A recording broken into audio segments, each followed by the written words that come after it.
गणतंत्र दिवसाच्या खूप खूप शुभेच्छा. आपण स्वतंत्र भारताचे नागरिक आहोत. मान्य ना सगळ्यांना?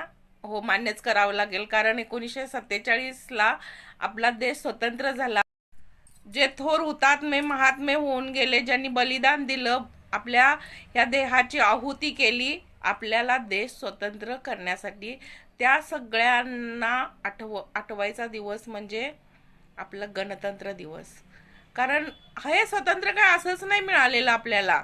आपण इतकं सहजपणे सगळीकडे वावरतो.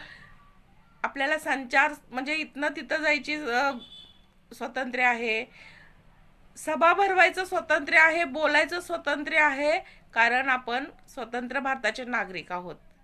ब्रिटिशांच्या काळात आपल्याला हे सगळे हक्क नव्हते, आणि हे हक्क मिळवण्यासाठी डॉक्टर बाबासाहेब आंबेडकरांनी, मोठ्या मोठ्या समाज सुधारकांनी खूप मोलाचं आपलं योगदान दिलं.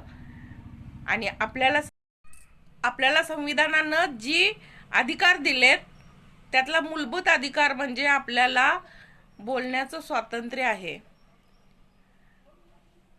सरकार जर राजकारण व्यवस्थित करत नसेल तर जनता त्यांना विचारू शकते. हे स्वातंत्र्य आपल्याला आपल्या बापामुळं, आपल्या डॉक्टर बाबासाहेब आंबेडकरांमुळं मिळालंय. कारण इंग्रजांना वाटत होतं की भारतातले लोक, जरी आम्ही स्वातंत्र्य दिलं तरी देश चालवू शकत नाहीत. अहोरात्र मेहनत घेऊन संविधान बनवून आणि आम्ही एक चांगलं राज्य चालवू शकतो हे दाखवायचं काम डॉक्टर बाबासाहेब आंबेडकरांनी केलं. आणि इतकी अहोरात्र मेहनत घेतली म्हणून आज आपण सगळे स्वतंत्र भारताचे नागरिक आहोत आणि स्वतंत्र भारतात श्वास घेतो. तर आजच्या या दिनी सगळ्यात महत्त्वाचं म्हणजे मला डॉक्टर बाबासाहेब आंबेडकरांचे नाव आठवून आभार मानायचे आहेत. सगळ्यात जास्त त्यांनी आपल्याला जास्त योगदान दिले स्वातंत्र्यात, म्हणून त्यांना कोटी कोटी अभिवादन. आजचा व्हिडिओ माझा देशासाठी आहे. व्ह्यूज वगैरे ह्याची काही मला चिंता नाही, कारण देश आधी आणि नंतर आपण. आजच्या या स्वातंत्र्य दिनी आपण सगळ्या थोर व्यक्तींची आठवण काढली पाहिजे. त्यांचा इतिहास आपण कायम लक्षात ठेवला पाहिजे. आपल्या मुलांना त्याची शिकवण दिली पाहिजे. ह्या थोर व्यक्तींमुळे आपण आहोत ह्याची जाणीव आपल्याला नेहमी राहिली पाहिजे. म्हणून आपल्या मुलांना आपला इतिहास सांगितला पाहिजे. ज्या ज्या वेळी असे सण असतात त्यावेळी फक्त आपण झेंडावंदन किंवा झेंडा फडकवला इतकंच आपलं काम नाही.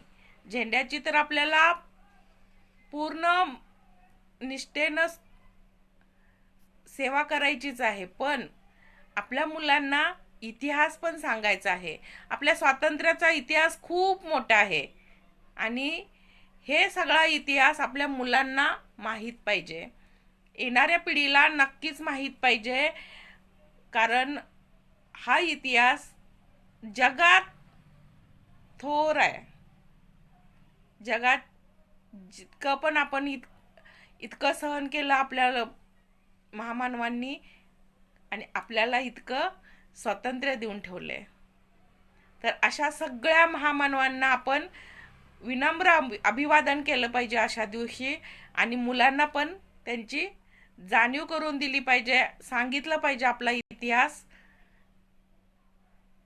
तर हा व्हिडिओ त्या सगळ्या लोकांपर्यंत पोचवा. जास्तीत जास्त शेअर करा. मुलांना आपला इतिहास कळाला पाहिजे. स्वातंत्र्य दिवसाचं महत्त्व कळालं पाहिजे.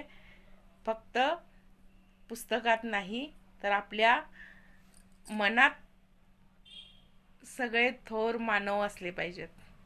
इथनं भक्ती केली पाहिजे आपण त्यांची, कारण त्यांचे खूप मोठे उपकार आहेत आपल्याला. तर सगळ्यांना जय भीम, जय संविधान, जय महाराष्ट्र. तर परत एकदा सगळ्यांना गणतंत्र दिवसाच्या खूप खूप शुभेच्छा.